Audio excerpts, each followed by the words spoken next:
Hey,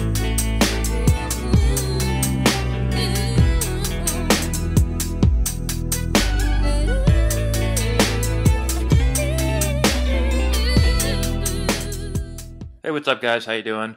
Today we want to talk a little bit more about the mental side of baseball. I keep getting requests to talk a little bit about some mental things that I think can help guys. And yesterday I was helping out with a hitting clinic, and one of the other instructors that was there was Rich Gedmond.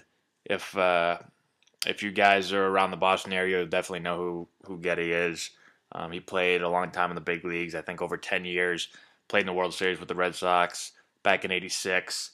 So he had a very long, successful career, and I've worked with him in the past, and he always has something very good mentally to talk about that will really help out not only the younger kids that we're talking to, but I always take something away from it that I think could help out my game.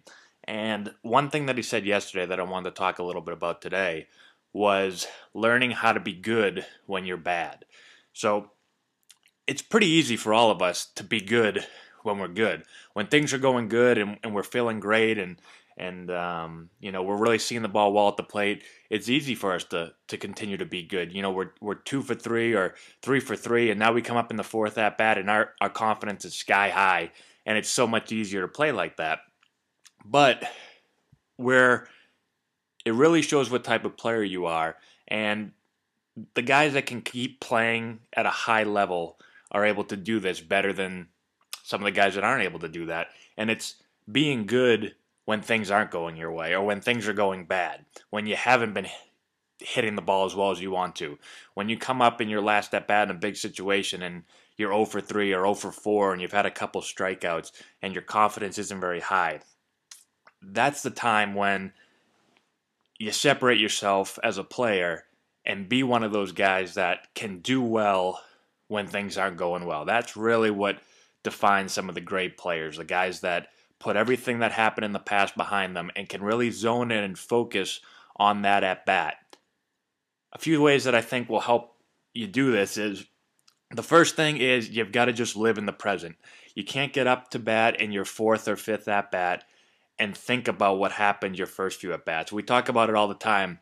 After an at bat, no matter whether it's a good at bat or a bad at bat, you want to look at that at bat, see what happened, and learn something from it. Understand why whatever happened, and what can we do next time to not have that same result if it's not a good result. But after that at bat, you have to put it away, whether it was good or bad, because your next at bat, you can't be living in the past. What happened my last at bat, 2 at bats ago, last game, last week, whatever it is. If we do that, well, we're not giving our full attention to that current at bat or that present at bat. But a lot of times when things haven't gone right in the past few games or at bats, well, then we let that affect our current at bat. We say, oh man, I'm in a slump and there's no way I can hit this guy. Or, you know, this guy has struck me out 2 times this game, or last week when I faced him, he struck me out 3 times. And we let that affect ourselves. And that's not going to help us. So we need to be in the present at bat. And we need to be as confident as possible. Sometimes you have to trick yourself. I've talked before about faking it till you make it. Well, sometimes you have to just try to convince yourself that you are doing well. That, you know, maybe things haven't gone well in the past, but you're going to get the guy, this guy. Baseball is all about confidence. If you don't have confidence when you step to the plate, if you don't believe that you're better than that guy out there on that mound and that you're going to get the job done, well, most of the times you're not going to get the job done. You have to convince yourself, and I don't care if you have to trick yourself, but you need to be 100% confident and committed to that at bat that you're going to get the job done. Whatever the job is that you need to do, you're going to be able to do it. So I want to just hit on this real quick. I hope it helps you guys out. I know I took something away from it, so I think it'll really help you guys. So leave some comments, ask questions. I hope it helps, and we'll talk to you later.